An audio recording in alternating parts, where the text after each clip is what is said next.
it's Rose. Welcome back to Journals in Time, and welcome if you're new. So today's video is for the Show Some Style collaboration with RachandBella Crafts. Aha! So much fun. So Rachel has put together this collaboration in order to showcase different styles, kind of give the new people an idea of what the styles are all about, and to kind of show that elements can be used interchangeably across styles. And as well as that, she wanted to challenge us, and she did a good job of challenging us this time, let me tell you.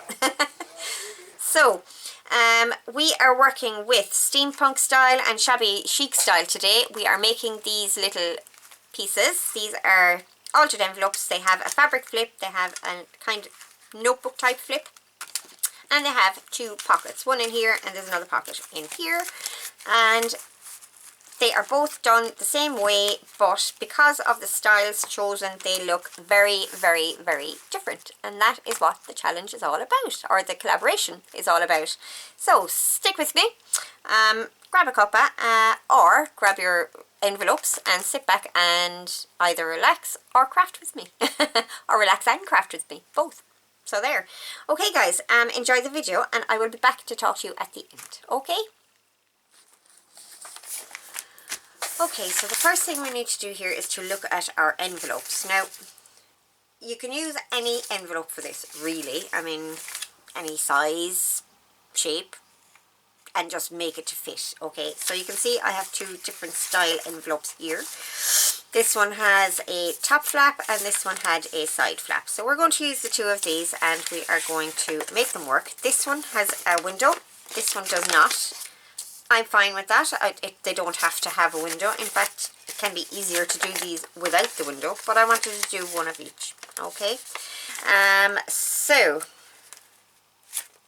I haven't really decided which one I want for which, and that doesn't really matter. What I need to do right now is to sort out what's going where and things like that, okay? So with this one, the window's going to be on the back, and that's totally fine. You could fold it the other way and have it on the inside of the front. Totally fine too. Whichever way you want to do it. I'm going to leave it at the back. A little surprise at the back. And we want one side for our notebook flip, and we want one side for our fabric flip. Okay. So with these envelopes, when they have a window, I like to try to leave the space here even, if I can. It just looks better to me. It doesn't always work out like that for me, but we'll see. And we can make this side shorter and this side longer. See the way I have it folded there to make that even? This is quite wide. We can make that shorter. If we have our notebook flip on this side, we can pull this in a bit, like so. Then we have a shorter gap here, so we can fold this to be shorter also. And still have them nice and even. If it doesn't bother you to have them even, just fold it whichever way you like. But like I said, for me, I'm a bit pedantic about that. To each their own, eh? So fold it whichever way makes you happy. That's not perfectly even, but it's actually even enough for me. I'll be okay with that. Are you sure? Yes, I'm sure. Okay, so we're going to have our notebook on this side. Well, have a note. They're not quite notebooks, but they are notebooks as well at the same time. Does that make sense? You can put a straight up notebook in here, and I will show you one that I've done. I need to chop off this piece. I don't have to, but I'm going to, because I don't want the extra bulk. You could leave it if you felt you needed the extra strength, but I'm actually using a heavier paper in my printer at the minute. It's heavier than what I would normally use to do something like this, so yeah, I'm going to cut this off. So this is what we are left with. That is going to be our notebook. We're going to have the flap coming down. Now we need to refold our envelope here and fold this piece up, fold it again. We need to split these pieces in half, this top kind of fold here. We need to split this in half and kind of make them separate flaps, okay? So all I'm going to do, I'm going to come from the corner here. I'm going to try and kind of match this if possible. It doesn't have to be perfect. So this appears to kind of come down at a slant and then kind of over to the corner, okay?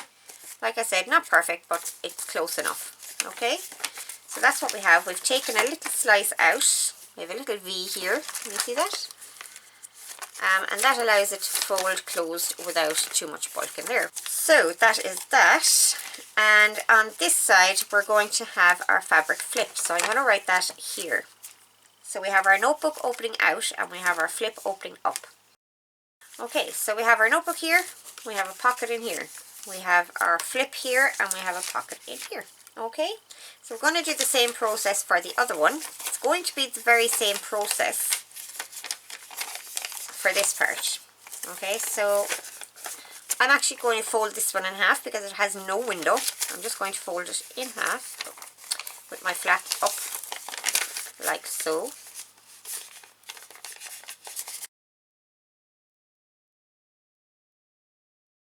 Alright, so our next step is to cover the envelopes, and on this one, because there's no window, the only piece on the inside really that I need to cover, that's going to be shut, is this, and actually that's going to, yeah, we need to cover this and we need to cover this. Okay, so they're the only two pieces on that need covering.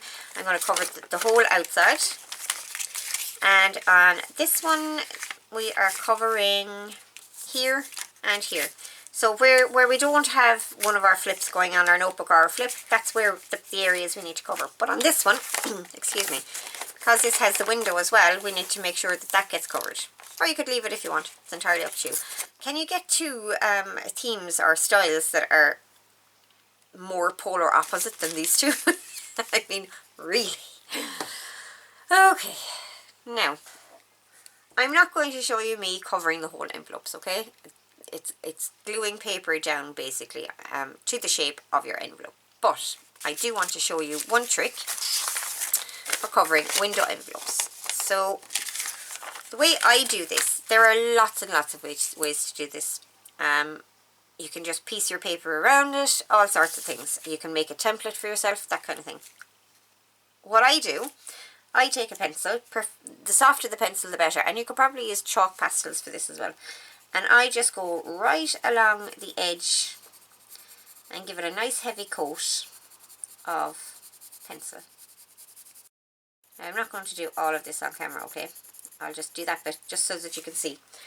And when I am ready to cover my envelope, I'll take the piece of paper, I'll position it where it's going to be positioned, and then I will take something like a bone folder and just rub it over where that window is to get a transfer of the pencil, and that tells me where I need to cut. Okay, so you can imagine that when that's all the ways around, I'll get a nice window. So that is my trick for that. Like I said, lots of other ways to do it, but that is how I do it. Okay, so I'm going to go off. I'm going to get my envelopes covered front and back, or sorry, inside and outside I should say, front and back, and I'll come back to you guys, okay? Okay, so I have my two envelopes covered. Can you guess which is which? I'm sure you can. So this is going to be the shabby chic one, all nice pretty soft pinks, and this is the steampunk one with the darker colours and the steampunk motifs, clocks and things like that going on, diagrams and all the rest of that. Okay, so we have the bases down. Now, one thing as well, I have inked everything. So I've done this with my vintage photo, and with this one I actually inked with some Victorian velvet. Okay, this is new to me. I've never inked with pink ink before in my life. So really going out of my comfort zone and out of my usual style here, okay? So, you know, this could go horribly, horribly wrong. Who knows? But yes, so I have used this paper here with this lady on. I particularly wanted her in there. I just think she's beautiful. So I really wanted to get her in there. So that's the back of it, or the inside of it. And on the front then I have used the kind of green with gold patterns. It's kind of very light soft green with gold patterns. I love this page. Now Rachel had put a stopwatch and a key on this. It was very steampunk looking, but it was just up in one corner. So I've just taken the piece that I wanted and used it. You know, just because a paper is designed to be for one style doesn't mean it can't be used for another style, you know. So just wanted to point that out. So that's what we have. I have lined the pieces on the inside that will be showing in the end. So this is going to be a flap and this is going to be a pocket flap as well. These two pieces aren't going to be seen, so I didn't bother lining those. And on the inside of this one, I have also put a piece just here that will show through the window. I think that's so pretty. Love it. Okay, so that's that one. On this one we don't have a window, so straightforward make, a bit easier. And I have used two different pages from the kit, two very kind of brownish dark pages. Love them, so grungy, so fabulous, and they have all those motifs. I have covered these pieces that are going to be seen with just offcuts from those two pages, and I haven't covered the other pieces. Now what I should have done, and I didn't, and I'm going to show you on another one. This is a botanical type one that I was working on earlier. What I did here was I shortened this side of it, and before I put it all together I put a kind of a little lip here to be able to get things in and out of my pocket. Okay, I should have done that on this one. Completely forgot to do it. I should have made this longer, but if I go at making that longer now, it's going to kind of mess everything up. So I'm going to leave it. There is no scope really for bringing this down further, maybe tiny bit, and I'm going to do that. I'm going to bring it down maybe just 1/8 of an inch. But just for yourselves, when you're doing this, before you kind of cut these pieces apart and all the rest of that, consider where your pockets are going to go, okay? So that gives me a little bit more scope to get things in and out, okay? Look what I just did. I picked up my vintage photo dauber and I went ahead and inked there. No! So a word to the styles before we go any further. I am trying to keep the base of these kind of papers white. I'm not using tea-dyed paper or anything like that. If I'm using plain paper, I'll be using white paper. I will be inking with all of the Victorian velvet except for that little faux pas there. And I'm going to try to make it full on frilly and shabby and get papers bent and all the rest of that, but not distressed with vintage photo, so that it doesn't have that kind of real vintage dirty look. I hate to say the dirty look, but that's what it is, you know. So going to try and keep it all fresh and bright and full on fluffy and girly and all the rest of that. With this one we're going to ink everything. I'm going to try and bring in some metallics and things like that to really kind of get the steampunk vibe going. Yeah, so to me steampunk is very grungy. It's very, it's vintage style almost, just with steampunk elements added. Does that make sense? And metallic elements added to make it more steampunk. So that's what it is to me. To me, shabby chic is very Victorian. And it's all about laces and frills and flowers and flounce and all the rest of that. Okay, so that's my take on those. So the next thing I'm going to do, I want to sort out my fabric flips and my notebooks. Okay, so for the notebooks, in this case, I'm doing something a little bit different. I have taken some of the ephemera from the Welsh ephemera kit that Rachel so graciously provided us. I printed them out on regular paper and backed them onto tea-dyed paper, inked all around them and cut them. But when I was cutting them, I left a little tab to the side. Now, I left them to this side, so that dictated where my notebook was going. If I had decided my notebook was going on this side, I would have obviously left the tab on that side. Okay, so what I want to do with these, I want to stagger them up and down on here like so, just kind of higgledy-piggledy, such a way that bits and pieces are showing of some things, bits and pieces of other things are showing.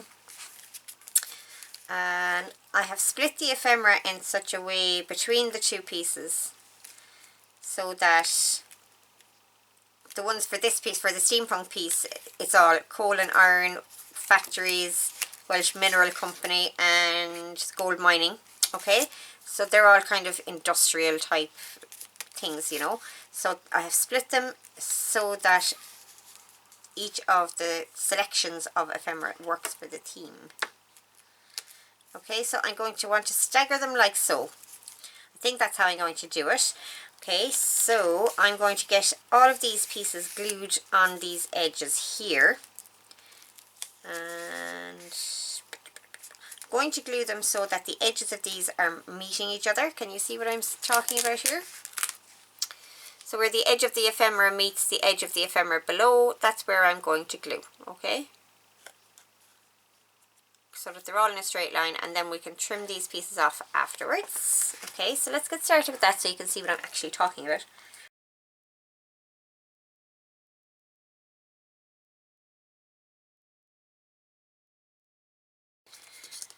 Okay, so this piece keeps falling off because of that. All I'm going to do, I have some tape here that I have vintaged up with some archival ink.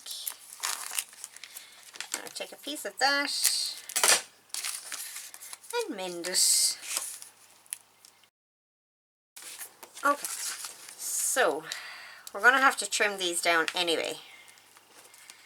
So let's get that marked where we're going to trim. Just around there, okay?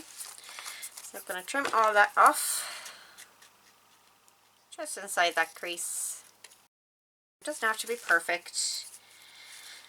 Make sure that this still closes over because this is quite a large piece. Yeah, folds no problem. So essentially what we want is for this edge to come to the edge of the ephemera so that when it folds back,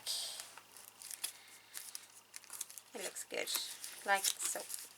Okay, so I'm going to get that sewn into place, and let's have a look at our pieces for this one.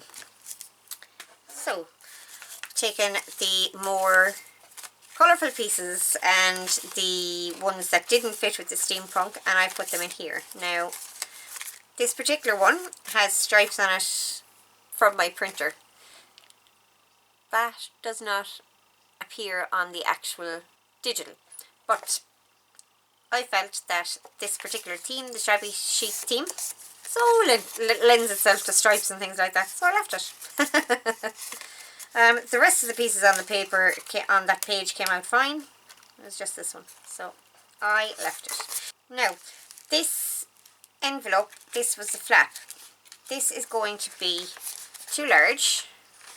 And I actually had made it larger because of the window. I brought it in a little bit.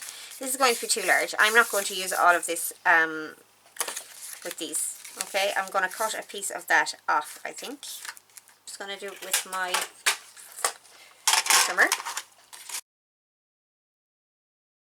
I didn't have any extra sponge pieces for my daubers, so I'm using a makeup sponge. So for any newbies out there, you don't have to have the daubers. A makeup sponge will do the job just as well. I started off using makeup sponges. Okay, so let's see where we're at here. Okay, so let's rearrange these the way we want them.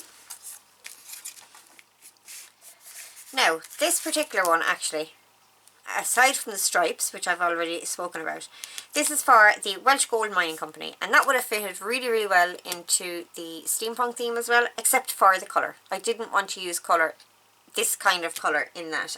The only bit of colour I used was this green, and that's okay. It's very, very muted. It's so not in your face at all.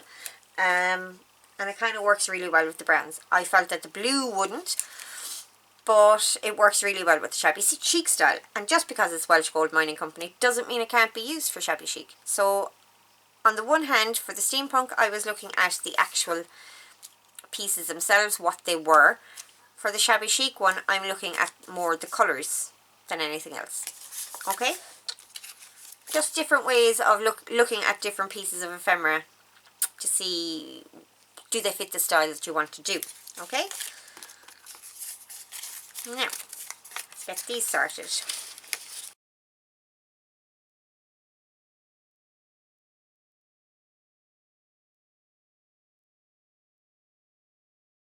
So I'm going to get these glued the exact same way that I did the last ones. I'll get them sewn and I will be back to you guys. Okay? Okay, so I've gotten those both sewn in. They're looking pretty good. I love it. I love it. Now, like I said, you could just do a straight up notebook on here. I just wanted to use up this beautiful ephemera that Rachel gave us. So yeah, loving that. So the next thing to do is to glue this into place. Okay, so I'm just getting a strip of glue down here just close to the edge of where our pieces flip, you know, see that little hinge? Just relatively close to that. Okay, so that's that. Now, there's a line of stitching down here. We may look at covering that in a while. For now, we're not going to look at it. Okay, so next. This is a fun part. I love this part because I get to play with lots of pretties. Not that we haven't been playing with pretties already, but you know. Fabric clips is the next thing. So I have taken a selection of different fabrics. I'm going to work with the shabby chic first. Let's see where that takes us. Look at all the pink. It's so pretty. I never work with pink. Never, never, never work with... Well, I won't. I say never. I sometimes work with pink, but not very often. Now, this stuff to me is the epitome of shabby chic. Okay, this was, I don't know, an edging on some little girl's dress or something that I got in the charity shop. I just took it off. I was using the fabric elsewhere. But it's got strings hanging off it. It's kind of, you know, really shabby there at that corner. All that good stuff. That looks really shabby, and it's that white kind of, I think, is this embroidery anglaise? I'm not 100% sure, but that to me is very, very shabby chic. Then we have some little pieces of lace. I have some avocado dye pieces. This is avocado dyed, and this is avocado dyed. Some straight up pink lace, some white lace from a net curtain, and some pretty kind of almost iridescent pink fabric. Okay, now I want to make the fabric flip with these. Do you hear my French coming out there? It's all very French. That's another thing. French kind of themes, Parisian themes, they're always very shabby chic, aren't they? They don't have to be, but it really lends itself. Very shabby looking. Love this little strip down here. Okay, may use that on the top. We'll have a look at that. Okay, and what else have we got? We have our pink. That's lovely. That will work really well. So let's get a bit of this trimmed down. I think I'll put this to the back, and then this can lay over the top, almost like a little decoration. Oh, I love it. Love it. What do you guys think? So this piece is going on afterwards. Leave that aside for now. I've decided not to use this on the inside. May get to use some of it on the outside. We'll see. But for now, let's get these bits situated. So I'm just going to get them lined up so that the tops are all together. I'm going to run that very quickly through my sewing machine just with a straight stitch, and then I'm going to sew it to the top of this. Okay, so I'll come back when I have that part done and I'll show you guys. Okay, so I had a last minute change of heart and decided I wanted this piece on top. Nothing wrong with that, that's totally okay. So that is all sewn into place. It closes up nicely, it's not catching. May just trim a teeny tiny bit actually off of that bottom piece, just a tiny bit. Okay, and next step, get this glued down. So going to get some glue along here and get it glued to this piece here. We're not gluing to the back of the envelope. We don't want to close up our pocket in any way, shape or form. I've let that sit for a minute, so I'm just going to close it over like so, and I'm going to clamp that just to keep it in place while the glue dries. Oh, that looks so pretty. Okay, so fabric flip for the steampunk one. Now, this is going to be fun. I'm just loving these pieces and how they look and how they flip and all the rest of that. Love it. And I just realised I never got this one glued down, so we'll do that very quickly. Okay, so fabric flip for this side. Now, what have we got? I have some beautiful gold fabric that I've had on my desk because I was working on my Irish journal. I have some brown leather pieces, scrap piece, and I also have a selection of coloured pieces. Now, bear with me. Okay, so this is a slightly darker, I would consider this to be more bronze than gold. So we have that. Then I have a beautiful piece of grey suede, probably faux suede. Love that. Now, those three I think work quite well together, and I may actually pick out a piece of wine leather instead of the brown. Do I have some there? In fact, I do. Look at that. Way ahead of myself. So that is a very dark wine, and I think that picks up nicely on the background papers. So I'm going to use that instead of the brown. I'd love to be able to use the two, but we have to be aware of bulk on the inside of this, okay? So the next pieces that I have. Now, to me, steampunk is, as Rachel explained, okay, steampunk is derived from a fictional Victorian society. So, and I've always thought of steampunk like this. It is very Victorian to me, with some mechanical elements thrown in, okay? So, this to me is very Victorian, the patterning on this. It is kind of a velvety fabric as well. Again, velvet to me, very Victorian. The rich colours, I'd love to have this in a dark wine colour. Wine seems to be one that really stands out for me for steampunk, as well as kind of teals and aquas and things like that. But I don't have any of those to hand. So I'm thinking to maybe add some colour, but I'm not, like, that purple really is throwing off everything. But the red works, and I do have some red velvet.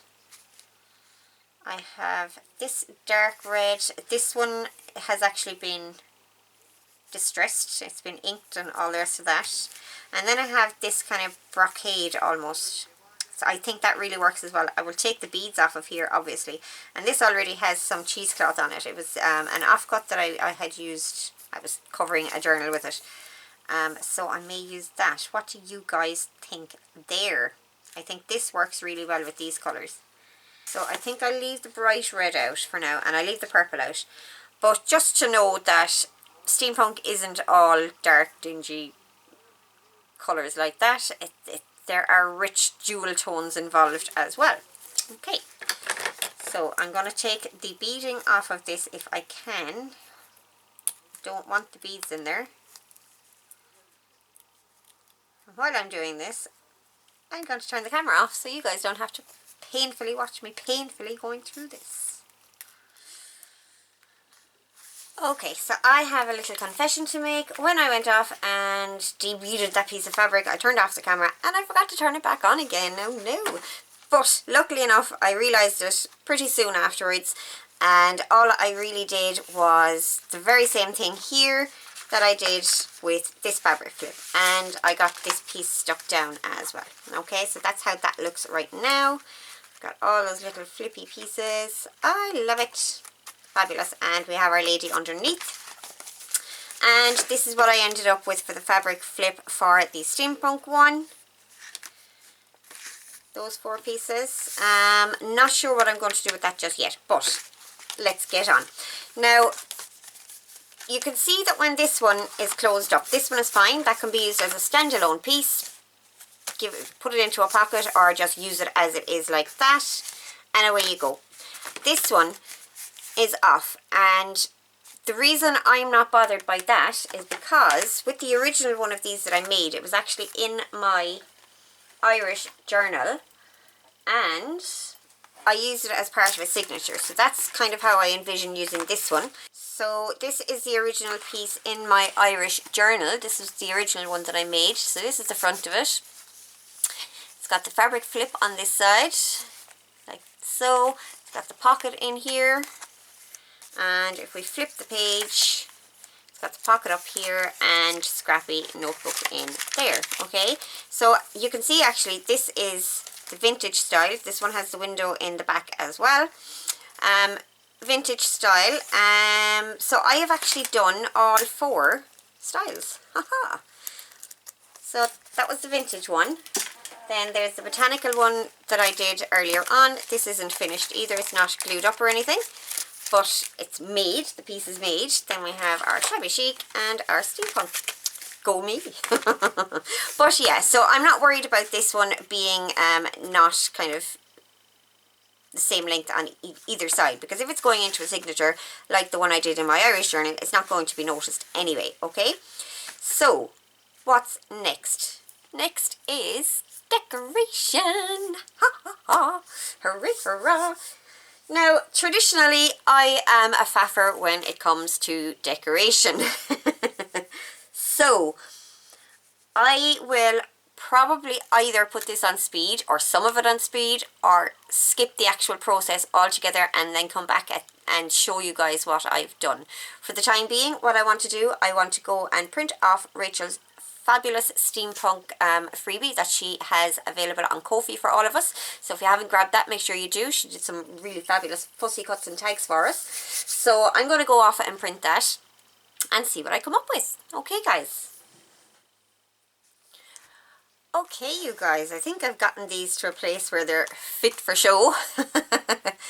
So as you can see, we have essentially the same pieces here, but they look very, very different. Okay, so shabby chic first. So what I found with the shabby chic when I was decorating here, I found that I wanted white. Creams just weren't doing it for me. So I started by kind of knocking back some of the colour in some of the pieces with gesso. So all of these pieces all have some gesso on them, knocking them back a little bit. And I think that kind of worn look, not a vintage dirty kind of timely look, just faded back and shabby. I think that was really what I wanted.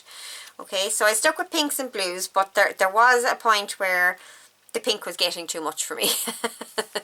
Not that it was getting too much for me, it just seemed unbalanced, and I think that that was because I went a little overboard with the inking on the edges and things. So I managed to bring it back a little bit with using the laces and stuff like that. So I put lace on every piece of this. We have a little bow down here, gold and white with a little rose in the centre. I've used some Victorian images, Victorian roses and things like that. Very, very shabby chic to me. And I used a beautiful fleur-de-lis stamp on the backs of these in a blue, I think it's speckled egg, Distress Oxide ink. And I also knocked this piece back with some gesso as well. Okay, so on the other side, as you can see on the front, okay, I should have started there, shouldn't I? On the front, I have this beautiful, beautiful corset piece. I had a few of these in my stash, this set of stamps or stickers in my stash, so I used 1 or 2 of those, and I made a lovely lacy frilly dress. Isn't it pretty, pretty, pretty? I love it. I hope you guys like it. I have put this jeweled pin on here to keep our pocket here closed, and I've given her a little chatelaine as well. I love it. So pretty. Okay, so the fabric flip, I've added a wax seal here. Now when I make my wax seals, I back them onto a circle of paper. This one actually happens to be fully covered with the paper because I was using the hot glue and wanted the pattern to show through. So that is that. I also added in this piece here. There was something about the white on white there that just wasn't satisfying me. There needed to be a break in there somewhere. And we go through and we have the rest of our little pieces of fabric. And I did put some gesso on this. Not something that I would do again, but you know, I just wanted to try it. And there's our lady. She has the tiniest bit of dry brushing with the gesso as well. And what I love gesso for this because it gives that nice chalk paint feel to things. Now I only have a couple of tags in here, and they haven't been altered in any way. I don't have time, to be honest, to finish all the ephemera and everything for indies, but they're in there ready to be finished up. So that is that side. I'm going to put our pin back on again, like so, and we've seen this side. And on the top of this I've put a white paper ruffle that I had in my stash already. I had a little white gem, again pearls, and pearls down the side, very very shabby chic to me. And inside here I don't actually have anything in there at the minute. Okay, so like I said, I have a pile of shabby chic stuff over here, and I have a pile of steampunk over here, so I do have plenty stuff left to finish off these pieces. Put a piece of kind of lace netting down here, and on the back I have just put this image of this lady and the gramophone that came from the same set of stickers as this. Okay, so it needs to be, there is a little bit of work left to do in it, but I'm hoping that the style comes through with what I have done already. Okay, and this piece across the top here, this is some washi tape, but I wasn't really happy with it. It needed something across the top. Wasn't very happy with the washi tape that I put up there. It just jarred with the rest of it, so I put a piece of lace over it, and that kind of toned it back a bit, and yeah, I think I'm happier with that. So I struggled a little bit with the shabby chic. In my world, less is more, simply because I get a bit of sensory overwhelm with visual and auditory things. So this was definitely a challenge for me. I loved it. I don't think I've ever done a full-on shabby chic before. Not like this anyway. And I do love it. I love how it looks. It's so soft, so pretty, so very, very feminine. And I enjoy doing that. Okay, so that is the shabby chic one. Then we have the steampunk one, and this was way more my wheelhouse. I actually went through my stash and I found all my steampunk stuff that I had left over. I did a couple of steampunk journals a few years back, and I found all the steampunk stuff I had left, and I had a lot of fun putting this together. Okay, so up here, this metallic looking clock, that is a die that I have, and how I got that metal look to it, it is a gold mirror card, but I put a layer of watered down acrylic black paint over it, dried it, and then kind of scratched it back with a rough tissue so that it was very patchy, so we can see the black paint here but there's none over here, that kind of thing. It's one of my favourite ways to get the metallic dirty look for steampunk, black wash over gold mirror card. But then I also took some gold paint, added a tiny drop of brown paint to it, and I covered it with that as well, just kind of patchily, so that the metallic still shines through, but it's taken back in different places. It looks like it's worn and more brassy than gold. Okay, this image is one that I had in my stash. This is a sticker, a vellum sticker, and we have a couple of gears down here. Okay, so on the inside I have used this little steampunk guy here on the flap of our envelope, just as a little lever. I've coated it with that kind of gold paint toned down with the brown. Again, I don't have the ephemera done. I have the tags from the kit in there, from Rachel's kit. They need doing. I put a row of our fabulous metal cogs up here. Again, I had a bag of them left over. We have our fabric flip. I haven't put anything under there, and I'm not sure what I want to put under there. Do I want to put an image or do I want to put a writing spot? I will probably do a writing spot, but I just haven't fully decided. Okay, so on the other side, this winged heart is, to me, very, very steampunk. There are some steampunk motifs that you would not think are steampunk motifs. Another one, I pulled out this winged key with a clock in the middle, very steampunk. It was a bit large to use on this piece, but I love that. And also this red heart, for some reason, screams steampunk to me. I don't know why that is.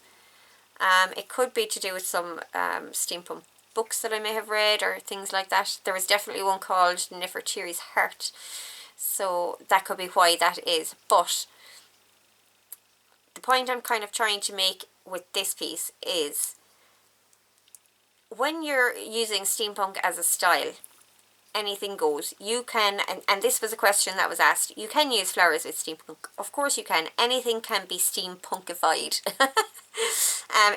It's just a matter of adding the metal elements and the cogs and the gears. I think they're really kind of the ones that are most associated with steampunk. You add cogs and gears to something and you automatically think steampunk, okay? Clocks is another one. What else? Kind of airships, things like this. Hot air balloons, very, very steampunk, okay? So think outside the box with your steampunk style. It doesn't have to be, I mean, steampunk can be used as a theme as well. But it is a very broad theme. Are you doing Victorian steampunk? Are you doing floral steampunk? Are you doing airships? Are you doing Nautilus for 20,000 Leagues Under the Sea? That kind of thing. So there are lots of ways to go within steampunk for themes. And of course you can bring your own theme into it. You can do steampunk Alice in Wonderland. You could do steampunk botany if you wanted to. I mean, your imagination. Steampunk is a fantasy, basically. It's not set in reality, so anything goes. Okay, so think outside the box with it. Okay, so on this side we have our beautiful brass winged heart, kept in with brads, and I've just put a piece of tape across the back of the brads, just so they won't get caught in anything. I considered leaving them because the metal element, every metal element counts with steampunk, but I decided to cover them because I didn't want them getting caught. Okay, and our ephemera pieces are all done up. We have lots and lots of different motifs. We have some beautiful clock hands here, a ticket from the kit, some of Rachel's elements that she gave us. Oh, I love them. That's another thing as well, clocks with wings. Fabulous. And butterfly wings work. Why not? Our beautiful, beautiful books. I love the colours in these for steampunk. This was a piece I had in my stash, and I just added a little metal charm to that. And one of Rachel's clocks behind. Beautiful key from Rachel as well. I've added some brads to our escutcheon, or keyhole plate. I had meant to actually put a piece of dark, it was actually a piece of a paint chip behind here, and I stuck it on and forgot that I was supposed to do it. And as you can see with these ones, I have put some metallic paint instead of, like I did with the gesso on the other one. I used metallic paint on this instead, and it is that gold with the brown going through it. Okay, so we have this again with our two brads, our gramophone, and this guy. This is a piece that I had made for those other journals and still had it. Anthropomorphization. That is the correct word. I find it very difficult to say for some reason. I could spell it, no problem for you. But saying it, I find it quite difficult. But yeah, that is very, very common with steampunk as well. You will see birds and cats and dogs, the whole lot, anthropomorphized like that. So I've added some gears with him, added some of that paint around the side, and one of Rachel's little elements up here at the corner to finish that off. Okay, so that is that. And on the other side, I have, get ourselves all sorted out here now. I've made a little cluster side tuck here. Again, some elements that I had in my stash. Victorian lady, a penny farthing bicycle, that came from an encyclopedia. So look in encyclopedias and dictionaries and things like that for steampunk elements as well. And a beautiful illustration of a vintage light bulb. I have popped some bits of ephemera in here. They're not finished or anything, but I just popped them in there. They need a little bit of work doing yet.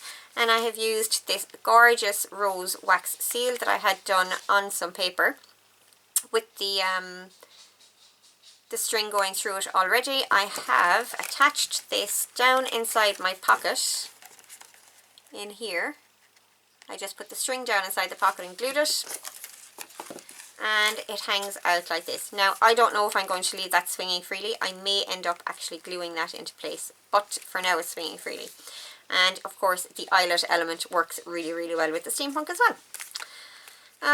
So I think that is pretty much it. I hope you enjoyed the make, and I hope I hit the mark with the styles. I learned an awful lot about how I think about styles while doing this project. my room is like a bomb hit at the moment because I was pulling stuff left, right and centre to work with these two styles that I haven't been working with all along. Oi, oi, oi. So I have a bit of clean up to do. Rachel Walters, I blame you. But it was all good fun. I really did enjoy the challenge of it, and I enjoyed getting back to the steampunk. I enjoyed finally getting to work on something really shabby chic. So yeah, I hope these illustrate the two styles well enough. I hope that you can see how you can change some elements to fit different styles, like with the gesso and the gold paint. Same technique, just different colours used really. I've used some pieces that you wouldn't normally expect. For instance, a manufacturing company receipt in here becomes shabby chic simply because it's pink. And the Welsh Mineral Company piece in here becomes steampunk because it's the Welsh Mineral Company regardless of the colour. So it kind of, you can look at things in different ways for them to fit your theme. Okay, or your style I should say, my apologies. So yeah, very, very different styles, polar opposites, and I'm so glad that I actually chose these two styles because they're polar opposites. I loved it. Okay, so that is it from me for today, guys. Please, please, please hit the like button and leave me a comment below if you liked the video. Do make sure to go and follow all the other fantastic collaborators. All of their links will be below as usual. And Rachel, thank you very much for the challenge, but please never, never, never again with two styles. While I enjoyed it, like I said, my room is like a bomb hit it. But yeah, all good fun. Okay guys, that's it for me for today. I will talk to you all very, very soon in the next video. Bye!